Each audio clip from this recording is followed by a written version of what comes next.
ಓಂ ಶಾಂತಿ.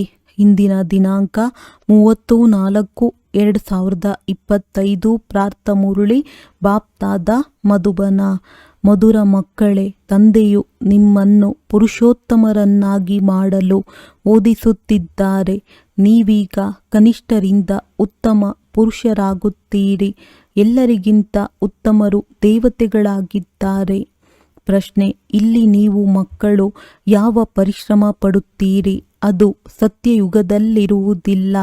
ಉತ್ತರ: ಇಲ್ಲಿ ದೇಹ ಸಹಿತವಾಗಿ ದೇಹದ ಎಲ್ಲ ಸಂಬಂಧಗಳನ್ನು ಮರೆತು ಆತ್ಮ ಅಭಿಮಾನಿಯಾಗಿ ಶರೀರವನ್ನು ಬಿಡುವುದು ಬಹಳ ಪರಿಶ್ರಮವಾಗುತ್ತದೆ. ಸತ್ಯಯುಗದಲ್ಲಿ ಪರಿಶ್ರಮವಿಲ್ಲದೆ ಕುಳಿತಿದ್ದಂತೆಯೇ ಶರೀರವನ್ನು ಬಿಟ್ಟು ಬಿಡುತ್ತಾರೆ. ಈಗ ಇದೇ ಪರಿಶ್ರಮ ಹಾಗೂ ಅಭ್ಯಾಸ ಮಾಡುತ್ತೀರಿ. ನಾವು ಆತ್ಮಗಳಾಗಿದ್ದೇವೆ.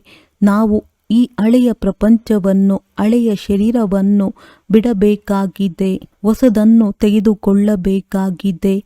ಸತ್ಯಯುಗದಲ್ಲಿ ಈ ಅಭ್ಯಾಸದ ಅವಶ್ಯಕತೆ ಇರುವುದಿಲ್ಲ. ಹೀಗೆ ದೂರ ದೇಶದಲ್ಲಿರುವವರು ಪರದೇಶದಲ್ಲಿ ಬಂದರು. ಓಂ ಶಾಂತಿ. ಮಧುರಾತಿ ಮಧುರ ಆತ್ಮಿಕ ಮಕ್ಕಳು ಪುನಃ, ಅಂದರೆ ಕಲ್ಪದ ನಂತರ ಅರಿತುಕೊಂಡಿದ್ದೀರಿ. ಇವರಿಗೆ ದೂರ ದೇಶದಲ್ಲಿರುವವರು ಪರದೇಶದಲ್ಲಿ ಬಂದಿದ್ದಾರೆಂದು ಹೇಳಲಾಗುತ್ತದೆ. ಇದು ಕೇವಲ ಅವರೊಬ್ಬರಿಗಾಗಿಯೇ ಗಾಯನವಿದೆ. ಅವರನ್ನೇ ಎಲ್ಲರೂ ನೆನಪು ಮಾಡುತ್ತಾರೆ. ಅವರು ಮಿತ್ರನಾಗಿದ್ದಾರೆ. ಅವರಿಗೆ ಯಾವುದೇ ಚಿತ್ರವಿಲ್ಲ. ಬ್ರಹ್ಮ, ವಿಷ್ಣು, ಶಂಕರನಿಗೆ ದೇವತೆಗಳೆಂದು ಕರೆಯಲಾಗುವುದು. ಶಿವ ಭಗವಾನುವಾಚ ಎಂದು ಹೇಳಲಾಗುತ್ತದೆ. ಶಿವನು ಪರಮಧಾಮದಲ್ಲಿರುತ್ತಾರೆ. ಅವರನ್ನು ದುಃಖಧಾಮದಲ್ಲಿಯೇ ಕರೆಯುತ್ತಾರೆ. ಸುಖಧಾಮದಲ್ಲೆಂದು ಕರೆಯುವುದಿಲ್ಲ. ಅವರು ಸಂಗಮಯುಗದಲ್ಲಿಯೇ ಬರುತ್ತಾರೆ. ಇದಂತೂ ಮಕ್ಕಳಿಗೆ ತಿಳಿದಿದೆ. ಸತ್ಯಯುಗದಲ್ಲಿ ಇಡೀ ವಿಶ್ವದಲ್ಲಿ ನೀವು ಪುರುಷೋತ್ತಮರಾಗಿರುತ್ತೀರಿ. ಅಲ್ಲಿ ಮಧ್ಯಮ ಕನಿಷ್ಠರಿರುವುದಿಲ್ಲ. ಉತ್ತಮರಿಗಿಂತ ಉತ್ತಮ ಪುರುಷರು ಈ ಲಕ್ಷ್ಮೀ ನಾರಾಯಣರಾಗಿದ್ದಾರಲ್ಲವೇ? ಇವರನ್ನು ಈ ರೀತಿ ಮಾಡುವವರು ಶ್ರೇಷ್ಠಾತಿಶ್ರೇಷ್ಠ ಶಿವತಂದೆ ಎಂದು ಹೇಳಲಾಗುತ್ತದೆ.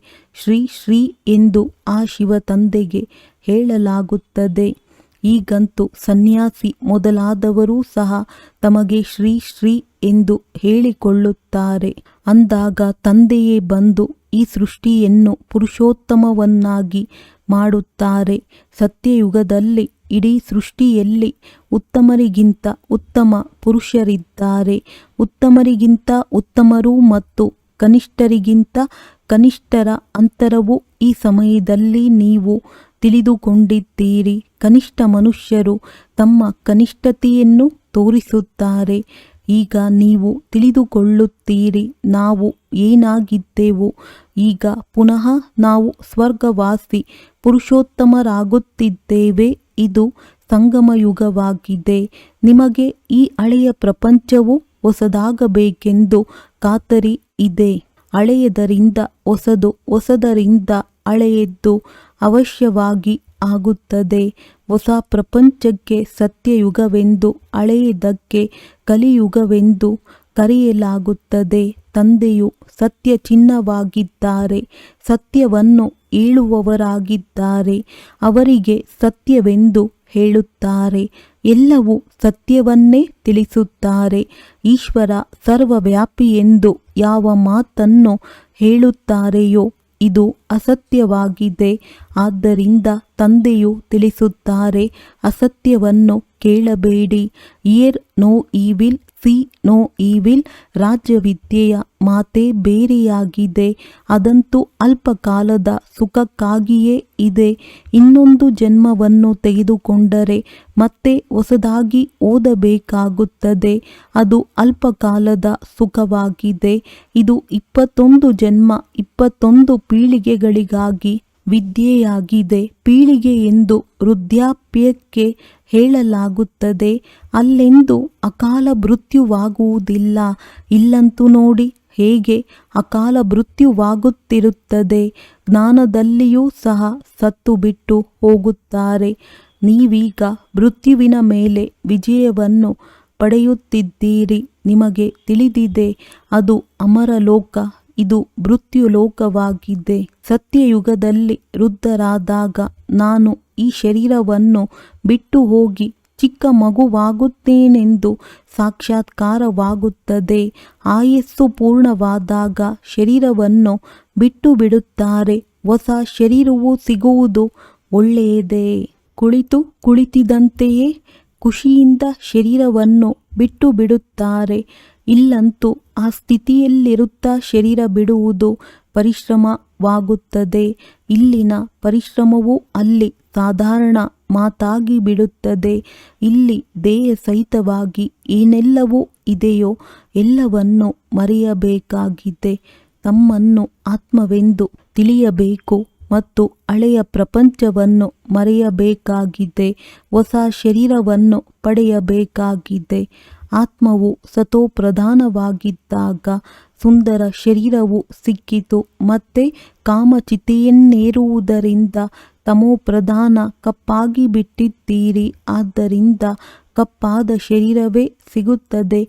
ಸುಂದರನಿಂದ ಶ್ಯಾಮನಾಗಿ ಬಿಟ್ಟಿರಿ. ಕೃಷ್ಣನ ಹೆಸರಂತೂ ಕೃಷ್ಣನೆಂದೇ ಆಗಿದೆ. ಆದರೆ ಮತ್ತೆ ಶ್ಯಾಮ ಸುಂದರನೆಂದು ಏಕೆ ಹೇಳುತ್ತಾರೆ? ಚಿತ್ರಗಳಲ್ಲಿ ಕೃಷ್ಣನ ಚಿತ್ರವನ್ನು ಕಪ್ಪಾಗಿ ತೋರಿಸುತ್ತಾರೆ, ಆದರೆ ಅರ್ಥವನ್ನು ತಿಳಿದುಕೊಂಡಿಲ್ಲ. ನೀವೀಗ ತಿಳಿದುಕೊಂಡಿದ್ದೀರಿ. ಸತೋಪ್ರಧಾನರಾಗಿದ್ದಾಗ ಸುಂದರರಾಗಿದ್ದೆವು, ಈಗ ತಮೋಪ್ರಧಾನ ಕಪ್ಪಾಗಿ ಬಿಟ್ಟಿದ್ದೇವೆ. ಸತೋಪ್ರಧಾನರಿಗೆ ಪುರುಷೋತ್ತಮರೆಂತಲೂ ತಮೋಪ್ರಧಾನರಿಗೆ ಕನಿಷ್ಠರೆಂತಲೂ ಹೇಳುತ್ತಾರೆ. ತಂದೆಯು ಸದಾ ಪಾವನನಾಗಿದ್ದಾರೆ. ಅವರು ಎಲ್ಲರನ್ನೂ ಸುಂದರರನ್ನಾಗಿ ಮಾಡುವುದಕ್ಕಾಗಿಯೇ ಬರುತ್ತಾರೆ. ಸುಂದರ ಯಾತ್ರಿಕನಲ್ಲವೇ ಕಲ್ಪಕಲ್ಪವೂ ಬರುತ್ತಾರೆ. ಇಲ್ಲದಿದ್ದರೆ ಹಳೆಯ ಪ್ರಪಂಚವನ್ನು ಹೊಸದನ್ನಾಗಿ ಯಾರು ಮಾಡುತ್ತಾರೆ? ಇದಂತೂ ಪತಿತ ಚೀಚಿ ಪ್ರಪಂಚವಾಗಿದೆ. ಪ್ರಪಂಚದಲ್ಲಿ ಇದನ್ನಂತೂ ಯಾರೂ ತಿಳಿದುಕೊಂಡಿಲ್ಲ. ಈಗ ನಿಮಗೆ ತಿಳಿದಿದೆ. ತಂದೆಯು ನಮ್ಮನ್ನು ಪುರುಷೋತ್ತಮರನ್ನಾಗಿ ಮಾಡಲು ಓದಿಸುತ್ತಿದ್ದಾರೆ. ಪುನಃ ದೇವತೆಗಳಾಗಲು ನಾವೇ ಬ್ರಾಹ್ಮಣರಾಗಿದ್ದೇವೆ. ನೀವೇ ಸಂಗಮಯುಗಿ ಬ್ರಾಹ್ಮಣರಾಗಿದ್ದೀರಿ. ಈಗ ಸಂಗಮಯುಗವೆಂದು ಪ್ರಪಂಚದವರಿಗೆ ತಿಳಿದಿಲ್ಲ. ಶಾಸ್ತ್ರಗಳಲ್ಲಿ ಕಲ್ಪದ ಆಯಸ್ಸು ಲಕ್ಷಾಂತರ ವರ್ಷಗಳೆಂದು ಬರೆದಿರುವುದರಿಂದ ಕಲಿಯುಗವು ಇನ್ನೂ ಮಗುವಾಗಿದೆ ಎಂದು ತಿಳಿಯುತ್ತಾರೆ. ಈಗ ನೀವು ಮನಸ್ಸಿನಲ್ಲಿ ತಿಳಿದುಕೊಳ್ಳುತ್ತೀರಿ, ನಾವಿಲ್ಲಿ ಉತ್ತಮರಿಗಿಂತಲೂ ಉತ್ತಮರು. ಕಲಿಯುಗಿ ಪತಿತರಿಂದ ಸತ್ಯಯುಗಿ ಪಾವನರು. ಮನುಷ್ಯರಿಂದ ದೇವತೆಗಳಾಗಲು ಬಂದಿದ್ದೇವೆ.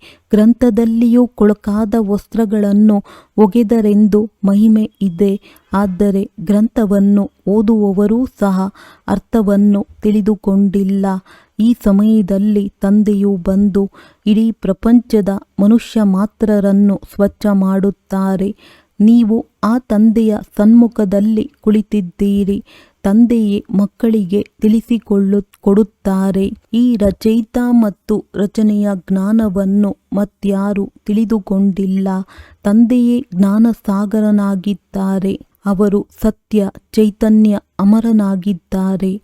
ಪುನರ್ಜನ್ಮರಹಿತನಾಗಿದ್ದಾರೆ. ಶಾಂತಿಯ ಸಾಗರ, ಸುಖದ ಸಾಗರ, ಪವಿತ್ರತೆಯ ಸಾಗರನಾಗಿದ್ದಾರೆ. ಬಂದು ಈ ಆಸ್ತಿಯನ್ನು ಕೊಡಿ ಎಂದು ಅವರನ್ನೇ ಕರೆಯುತ್ತಾರೆ. ಆ ತಂದೆಯು ನಿಮಗೆ ಈಗ 21 ಜನ್ಮಗಳಿಗಾಗಿ ಆಸ್ತಿಯನ್ನು ಕೊಡುತ್ತಿದ್ದಾರೆ. ಇದು ಅವಿನಾಶಿ ವಿದ್ಯೆಯಾಗಿದೆ. ಓದಿಸುವವರು ಅವಿನಾಶಿ ತಂದೆಯಾಗಿದ್ದಾರೆ.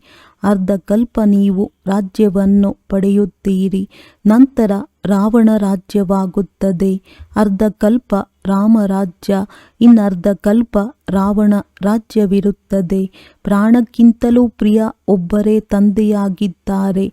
ಏಕೆಂದರೆ ಅವರೇ ನೀವು ಮಕ್ಕಳನ್ನು ಎಲ್ಲ ದುಃಖಗಳಿಂದ ಬಿಡಿಸಿ ಅಪಾರ ಸುಖದಲ್ಲಿ ಕರೆದುಕೊಂಡು ಹೋಗುತ್ತಾರೆ. ಅವರು ನಮ್ಮ ಪ್ರಾಣಪ್ರಿಯ ಪಾರಲೌಕಿಕ ತಂದೆಯಾಗಿದ್ದಾರೆಂದು ನೀವು ನಿಶ್ಚಯದಿಂದ ಹೇಳುತ್ತೀರಿ. ಆತ್ಮಕ್ಕೆ ಪ್ರಾಣವೆಂದು ಹೇಳಲಾಗುತ್ತದೆ. ಎಲ್ಲ ಮನುಷ್ಯಾತ್ಮರು ಅವರನ್ನು ನೆನಪು ಮಾಡುತ್ತಾರೆ. ಏಕೆಂದರೆ ಅರ್ಧ ಕಲ್ಪಕ್ಕಾಗಿ ದುಃಖದಿಂದ ಬಿಡಿಸಿ ಶಾಂತಿ ಮತ್ತು ಸುಖ ಕೊಡುವವರು ಅವರೇ ಆಗಿದ್ದಾರೆ. ಅಂದ ಮೇಲೆ ಪ್ರಾಣಪ್ರಿಯರಾದರಲ್ಲವೇ ನಿಮಗೆ ತಿಳಿದಿದೆ, ಸತ್ಯಯುಗದಲ್ಲಿ ನಾವು ಸದಾ ಸುಖಿಯಾಗಿರುತ್ತೇವೆ. ಉಳಿದೆಲ್ಲ ಆತ್ಮಗಳು ಶಾಂತಿಧಾಮಕ್ಕೆ ಹೊರಟು ಹೋಗುತ್ತಾರೆ. ಮತ್ತೆ ರಾವಣ ರಾಜ್ಯದಲ್ಲಿ ದುಃಖವು ಆರಂಭವಾಗುತ್ತದೆ. ದುಃಖ ಮತ್ತು ಸುಖದ ಆಟವಾಗಿದೆ. ಇಲ್ಲಿಯೇ ಈಗೀಗ ಸುಖವಿದೆ, ಈಗೀಗ ದುಃಖವಿದೆ ಎಂದು ಮನುಷ್ಯರು ತಿಳಿಯುತ್ತಾರೆ. ಆದರೆ ಇಲ್ಲ, ನಿಮಗೆ ತಿಳಿದಿದೆ, ಸ್ವರ್ಗವೇ ಬೇರೆ, ನರಕವೇ ಬೇರೆಯಾಗಿದೆ. ಸ್ವರ್ಗದ ಸ್ಥಾಪನೆಯನ್ನು ತಂದೆ ಹೃದಯರಾಮನು ಮಾಡುತ್ತಾರೆ. ರಾವಣನು ನರಕದ ಸ್ಥಾಪನೆ ಮಾಡುತ್ತಾನೆ. ಯಾರನ್ನು ವರ್ಷವೂ ಸುಡುತ್ತಾರೆ. ಆದರೆ ಏಕೆ ಸುಡುತ್ತಾರೆ? ರಾವಣನು ಯಾರು ಏನನ್ನೂ ತಿಳಿದುಕೊಂಡಿಲ್ಲ. ಎಷ್ಟೊಂದು ಖರ್ಚನ್ನು ಮಾಡುತ್ತಾರೆ. ರಾಮನ ಸೀತೆ ಭಗವತಿಯನ್ನು ರಾವಣನು ಅಪಹರಿಸಿಕೊಂಡು ಹೋದನೆಂದು ಎಷ್ಟೊಂದು ಕಥೆಗಳನ್ನು ಹೇಳುತ್ತಾರೆ. ಮನುಷ್ಯರೂ ಸಹ ಈ ರೀತಿಯಾಗಿರಬೇಕೋ ಎಂದು ತಿಳಿಯುತ್ತಾರೆ. ಈಗ ನೀವು ಎಲ್ಲರ ಪರಿಚಯವನ್ನು ತಿಳಿದುಕೊಂಡಿದ್ದೀರಿ. ನಿಮ್ಮ ಬುದ್ಧಿಯಲ್ಲಿ ಈ ಜ್ಞಾನವಿದೆ.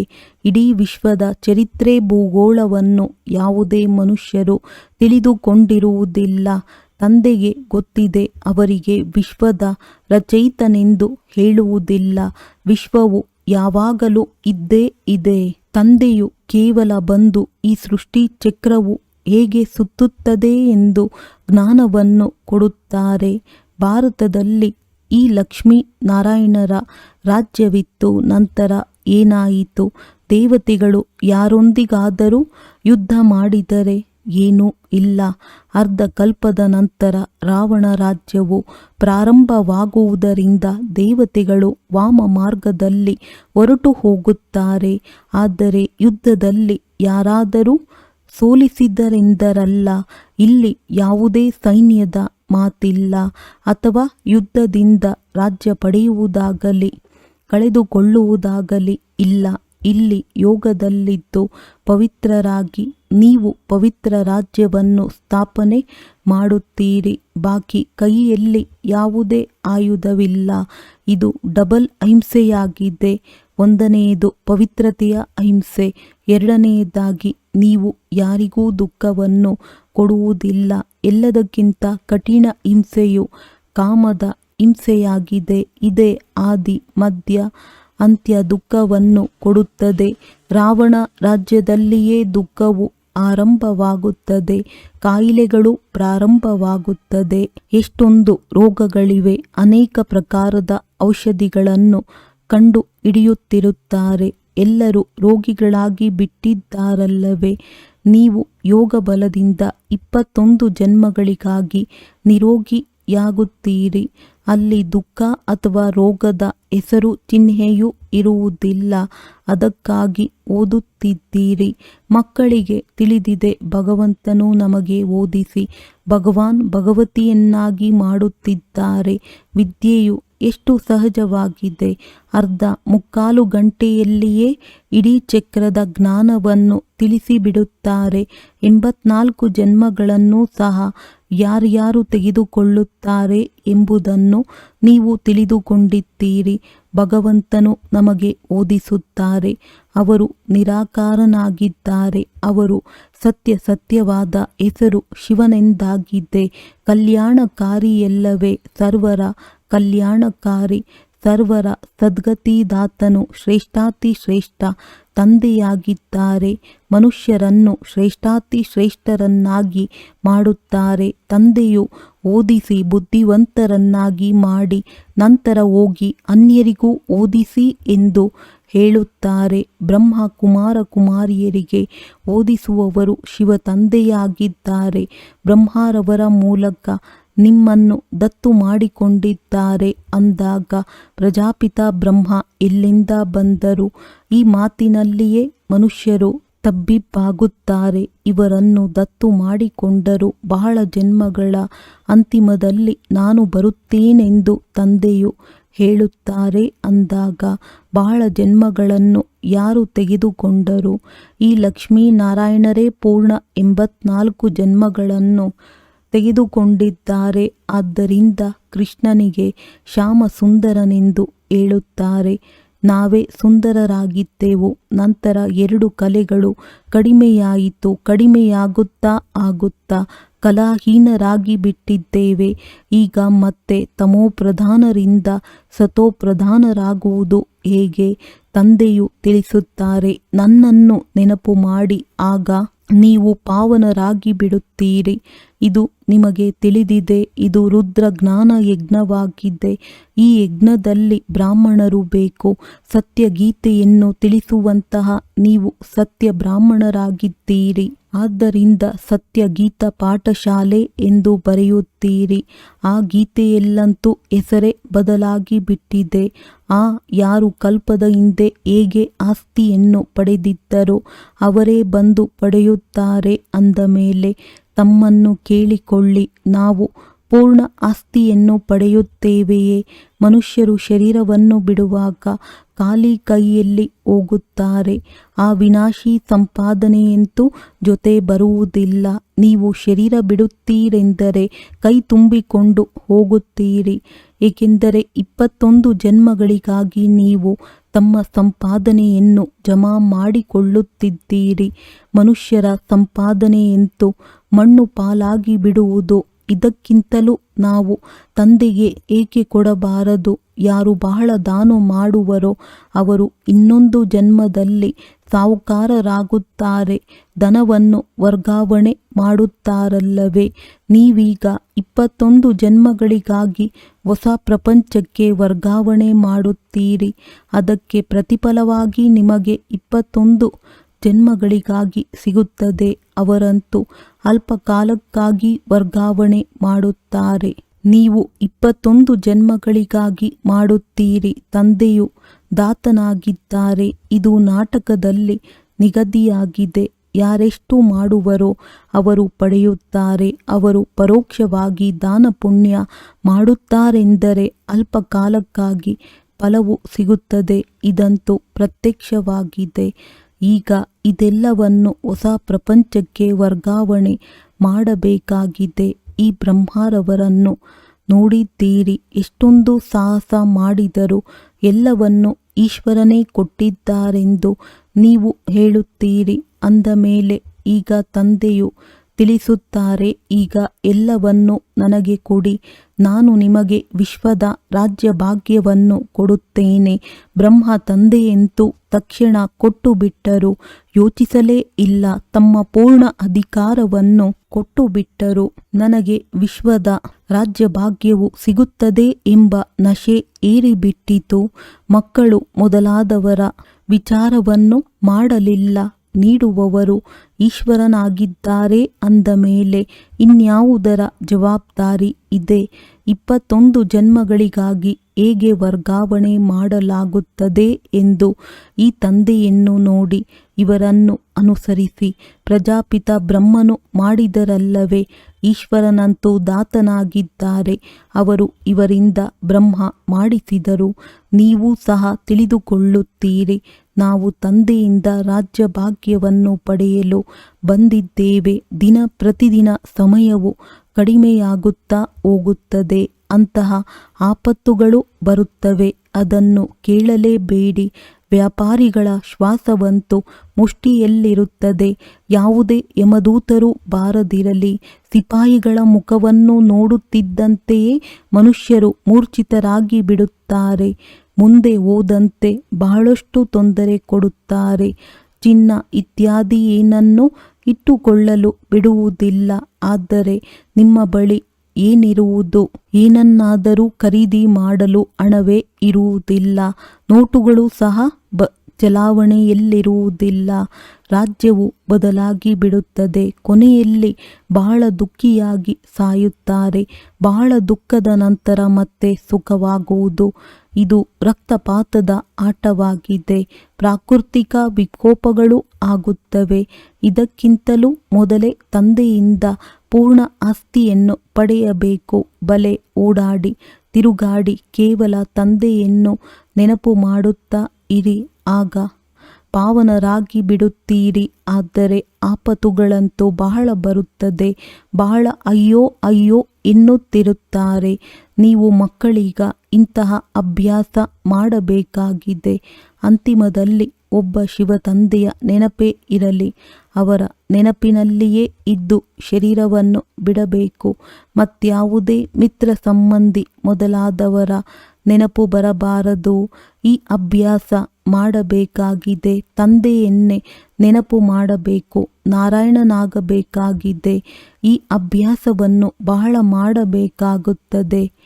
ಇಲ್ಲವಾದರೆ ಬಹಳ ಪಶ್ಚಾತ್ತಾಪ ಪಡಬೇಕಾಗುವುದು. ಮತ್ಯಾರ ನೆನಪು ಬಂದಿತೆಂದರೆ ಅನ್ನುತ್ತೀರ್ಣರಾದರು. ಯಾರು ಉತ್ತೀರ್ಣರಾಗುವರೋ ಅವರೇ ವಿಜಯ ಮಾಲೆಯಲ್ಲಿ ಪೋಣಿಸಲ್ಪಡುತ್ತಾರೆ. ಅಂದಾಗ ತಮ್ಮನ್ನು ಕೇಳಿಕೊಳ್ಳಬೇಕು. ತಂದೆಯನ್ನು ಎಷ್ಟು ನೆನಪು ಮಾಡುತ್ತೇವೆ? ಏನೇ ಕೈಯಲ್ಲಿದ್ದರೂ ಸಹ ಅದು ಅಂತ್ಯಕಾಲದಲ್ಲಿ ನೆನಪು ಬರುವುದು. ಕೈಯಲ್ಲಿ ಇಲ್ಲದಿದ್ದರೆ ನೆನಪು ಬರುವುದಿಲ್ಲ. ತಂದೆಯು ತಿಳಿಸುತ್ತಾರೆ, ನನ್ನ ಬಳಿ ಏನೂ ಇಲ್ಲ, ಇದು ನನ್ನ ವಸ್ತುವಲ್ಲ. ಆ ಜ್ಞಾನಕ್ಕೆ ಬದಲು ಇದನ್ನು ತೆಗೆದುಕೊಳ್ಳಿ. ಇದರಿಂದ 21 ಜನ್ಮಗಳಿಗಾಗಿ ಆಸ್ತಿಯು ಸಿಗುವುದು. ಇಲ್ಲದಿದ್ದರೆ ಸ್ವರ್ಗದ ರಾಜ್ಯಭಾಗ್ಯವನ್ನು ಕಳೆದುಕೊಳ್ಳುತ್ತೀರಿ. ತಂದೆಯಿಂದ ಆಸ್ತಿಯನ್ನು ಪಡೆಯುವುದಕ್ಕಾಗಿಯೇ ನೀವಿಲ್ಲಿ ಬರುತ್ತೀರಿ. ಅಂದಾಗ ಅವಶ್ಯವಾಗಿ ಪಾವನರಾಗಬೇಕಾಗುತ್ತದೆ. ಇಲ್ಲವಾದರೆ ಶಿಕ್ಷೆಗಳನ್ನನುಭವಿಸಿ ಲೆಕ್ಕಾಚಾರಗಳನ್ನು ಸಮಾಪ್ತಿ ಮಾಡಿ ಹೋಗುತ್ತೀರಿ. ಪದವಿಯೇನೂ ಸಿಗುವುದಿಲ್ಲ. ಶ್ರೀಮತದಂತೆ ನಡೆಯುತ್ತೀರೆಂದರೆ ಕೃಷ್ಣನನ್ನು ಮಡಿಲಿಗೆ ತೆಗೆದುಕೊಳ್ಳುತ್ತೀರಿ. ಕೃಷ್ಣನಂತಹ ಪತಿ ಸಿಗಲಿ, ಕೃಷ್ಣನಂತಹ ಮಗುವಾಗಲಿ ಎಂದು ಹೇಳುತ್ತಾರಲ್ಲವೇ. ಕೆಲವರು ಒಳ್ಳೆಯ ರೀತಿಯಲ್ಲಿ ಅರಿತುಕೊಳ್ಳುತ್ತಾರೆ. ಇನ್ನು ಕೆಲವರು ಉಲ್ಟಾ ಸುಲ್ಟಾ ಮಾತನಾಡುತ್ತಾರೆ. ಒಳ್ಳೆಯದು ಮಧುರಾತಿ ಮಧುರ. ಅಗಲಿ ಹೋಗಿ ಮರಳಿ ಸಿಕ್ಕಿದ ಮಕ್ಕಳ ಪ್ರತಿ ಮಾತ್ಪಿತಾ ಬಾಪ್ದಾದಾರವರ ನೆನಪು, ಪ್ರೀತಿ ಹಾಗೂ ಸುಪ್ರಭಾತ. ಆತ್ಮೀಯ ಮಕ್ಕಳಿಗೆ ಆತ್ಮೀಯ ತಂದೆಯ ನಮಸ್ತೆ. ಧಾರಣೆಗಾಗಿ ಮುಖ್ಯ ಸಾರ. ಹೇಗೆ ಬ್ರಹ್ಮ ತಂದೆಯು ತನ್ನ ಸರ್ವಸ್ವವನ್ನು ವರ್ಗಾವಣೆ ಮಾಡಿ ಪೂರ್ಣ ಅಧಿಕಾರವನ್ನು ತಂದೆಗೆ ಕೊಟ್ಟು ಬಿಟ್ಟರು, ಯೋಚಿಸಲಿಲ್ಲ. ಹಾಗೆಯೇ ತಂದೆಯನ್ನು ಅನುಸರಿಸಿ 21 ಜನ್ಮಗಳ ಪ್ರಾರಬ್ಧವನ್ನು ಜಮಾ ಮಾಡಿಕೊಳ್ಳಬೇಕಾಗಿದೆ. ಇದೇ ಅಭ್ಯಾಸ ಮಾಡಬೇಕು. ಅಂತ್ಯಕಾಲದಲ್ಲಿ ಒಬ್ಬ ತಂದೆಯ ವಿನಃ ಮತ್ಯಾವುದೇ ವಸ್ತು ನೆನಪಿಗೆ ಬರಬಾರದು. ನಮ್ಮದೇನೂ ಇಲ್ಲ, ಎಲ್ಲವೂ ತಂದೆಯದೇ ಆಗಿದೆ. ತಂದೆ ಮತ್ತು ಆಸ್ತಿ ಇದೇ ಸ್ಮೃತಿಯಿಂದ ತೇರ್ಗಡೆಯಾಗಿ ವಿಜಯ ಮಾಲೆಯಲ್ಲಿ ಬರಬೇಕಾಗಿದೆ. ವರದಾನ: ಮನಸ್ಸಿನ ಮೇಲೆ ಪೂರ್ತಿ ಗಮನ ಕೊಡುವಂಥವರು ಏರುವ ಕಲೆಯ ಅನುಭವಿ ವಿಶ್ವ ಪರಿವರ್ತಕ ಭವ. ಈಗ ಅಂತಿಮ ಸಮಯದಲ್ಲಿ ಮಂತ್ರ ಮೂಲಕವೇ ವಿಶ್ವ ಪರಿವರ್ತನೆಗೆ ನಿಮಿತ್ತರಾಗಬೇಕು. ಆದ್ದರಿಂದ ಈಗ ಮನಸ್ಸಿನ ಒಂದು ಸಂಕಲ್ಪವೂ ಸಹ ವ್ಯರ್ಥವಾದರೆ ಬಹಳಷ್ಟು ಕಳೆದುಕೊಂಡ ಹಾಗೆ. ಒಂದು ಸಂಕಲ್ಪ ಕೂಡ ಸಾಧಾರಣ ಮಾತೆಂದು ತಿಳಿಯಬೇಡಿ. ವರ್ತಮಾನ ಸಮಯ ಸಂಕಲ್ಪದ ಹಲ್ಚಲ್ ಕೂಡ ದೊಡ್ಡ ಹಲ್ಚಲ್ ಎಂದು ಎಣಿಸಲಾಗುತ್ತದೆ. ಏಕೆಂದರೆ ಈಗ ಸಮಯ ಬದಲಾಗಿದೆ, ಪುರುಷಾರ್ಥದ ಗತಿಯೂ ಸಹ ಬದಲಾಗಿದೆ. ಅಂದಾಗ ಸಂಕಲ್ಪದಲ್ಲಿಯೂ ಫುಲ್ ಸ್ಟಾಪ್ ಇಡಬೇಕಾಗಿದೆ. ಯಾವಾಗ ಮನಸ್ಸಿನ ಮೇಲೆ ಇಷ್ಟು ಗಮನ ಇರಲಿ, ಆಗ ಏರುವ ಕಲೆಯ ಮೂಲಕ ವಿಶ್ವ ಪರಿವರ್ತಕರಾಗಿ ಬಿಡುವಿರಿ. ಸ್ಲೋಗನ್: ಕರ್ಮದಲ್ಲಿ ಯೋಗದ ಅನುಭವವಿರುವುದು, ಅರ್ಥಾತ್ ಕರ್ಮಯೋಗಿಗಳಾಗುವುದು. ಅವ್ಯಕ್ತ ಸೂಚನೆ: ಕಂಬೈನ್ಡ್ ರೂಪದ ಸ್ಮೃತಿಯಿಂದ ಸದಾ ವಿಜಯಿಯಾಗಿರಿ. ತಾವು ಮತ್ತು ತಂದೆ ಈ ಕಂಬೈನ್ಡ್ ರೂಪದ ಅನುಭವ ಮಾಡುತ್ತಾ ಸದಾ ಶುಭ ಭಾವನೆ, ಶ್ರೇಷ್ಠ ಭಾವನೆ, ಶ್ರೇಷ್ಠ ವಾಣಿ, ಶ್ರೇಷ್ಠ ದೃಷ್ಟಿ, ಶ್ರೇಷ್ಠ ಕರ್ಮದ ಮೂಲಕ ವಿಶ್ವ ಕಲ್ಯಾಣಕಾರಿ ಸ್ವರೂಪದ ಅನುಭವ ಮಾಡಿ. ಅಂದಾಗ ಸೆಕೆಂಡಿನಲ್ಲಿ ಸರ್ವ ಸಮಸ್ಯೆಗಳ ಸಮಾಧಾನ ಮಾಡಬಹುದು. ಸದಾ ಒಂದು ಸ್ಲೋಗನ್ ನೆನಪಿಟ್ಟುಕೊಳ್ಳಿ: ಸಮಸ್ಯೆಯಾಗುವುದಿಲ್ಲ, ಸಮಸ್ಯೆಯಿಂದ ಗಾಬರಿಯಾಗುವುದಿಲ್ಲ. ಸ್ವಯಂ ಸಮಾಧಾನ ಸ್ವರೂಪರಾಗಿರುತ್ತೇವೆ ಮತ್ತು ಅನ್ಯರಿಗೂ ಸಮಾಧಾನ ಕೊಡುವೆವು. ಈ ಸ್ಮೃತಿ ಸಫಲತಾ ಸ್ವರೂಪರನ್ನಾಗಿ ಮಾಡಿಬಿಡುತ್ತದೆ. ಒಳ್ಳೆಯದು. ಓಂ ಶಾಂತಿ.